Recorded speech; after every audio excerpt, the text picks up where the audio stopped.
As we've been reporting, President Trump says he will lower tariffs on goods from China. That matters to consumers. Some of the top products the U.S. imports from China include electronics, fuel and oil, ore, heavy machinery, and precious stones and metals. Overall, China had the second largest share of U.S. imports last year at more than 13%, only coming behind Mexico. After meeting face-to-face with Chinese President Xi Jinping in South Korea, President Trump says he will reduce tariffs on China to 47%. But that's still an added cost for businesses and their customers. Kristin Myers joins us now. She's the ETF editor-in-chief for Asset TV. Thanks for being here with us. So President Trump says the tariffs will go down to 47%. Is that a win for consumers? I mean, it is a slight win now that the cost burden that's being passed on to U.S. consumers is not going to be as high as it was before. But we have to remember that 47% is still much higher than any other nation really has. However, of course, it's a big win from the proposed 150% that had been originally proposed by the White House earlier this year. But again, this is still a huge jump from the original China tariffs, which are hovering around 20%, much higher than other countries. And that is a huge problem since the United States does import a lot of goods from China. So essentially, there's like a one-year truce between the U.S. and China. None of this is set in stone. None of it has even been put in writing. Is tariff uncertainty still a major issue for businesses as they try and plan ahead? In a word, yes. A lot of companies have no idea what tariffs are going to be, if there are going to be any, and as I just mentioned, what that level is going to be at. And that really creates a lot of problems for businesses, particularly small businesses that right now are going to be doing a lot of imports for the holiday season and also have to plan for 2026.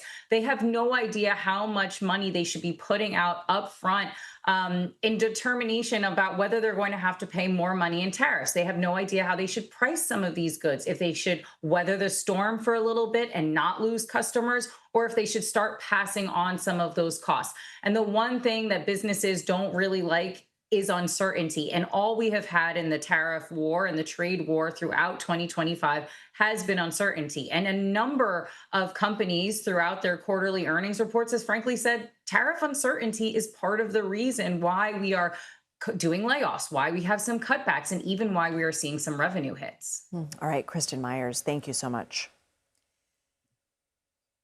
Treasury Secretary Scott Bessent says China has agreed to purchase 25 million metric tons of U.S. soybeans annually. It's part of an agreement reached between President Trump and Chinese President Xi Jinping. But as CBS News correspondent Lana Zak reports, some soybean farmers say they are still concerned. We are finally learning some of the details about that trade agreement that President Trump and President Xi of China have hammered out. We are told to expect China to purchase 12 million metric tons of U.S. soybeans. The problem with that, and the reason why farmers are not currently celebrating, is that's about half as much as China purchased last year. We do know, moving forward, that China intends to make it back to those pre-trade war levels, somewhere around 25 million metric tons. But farmers say they still need to make it to 2026, and they are not sure that all of them will be able to do so.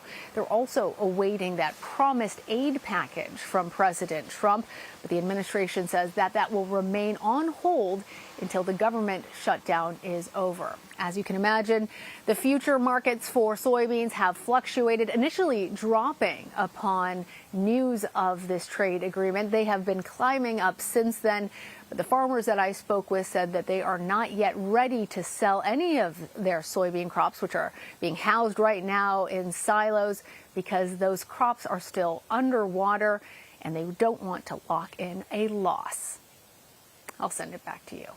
Lana Zak, thank you.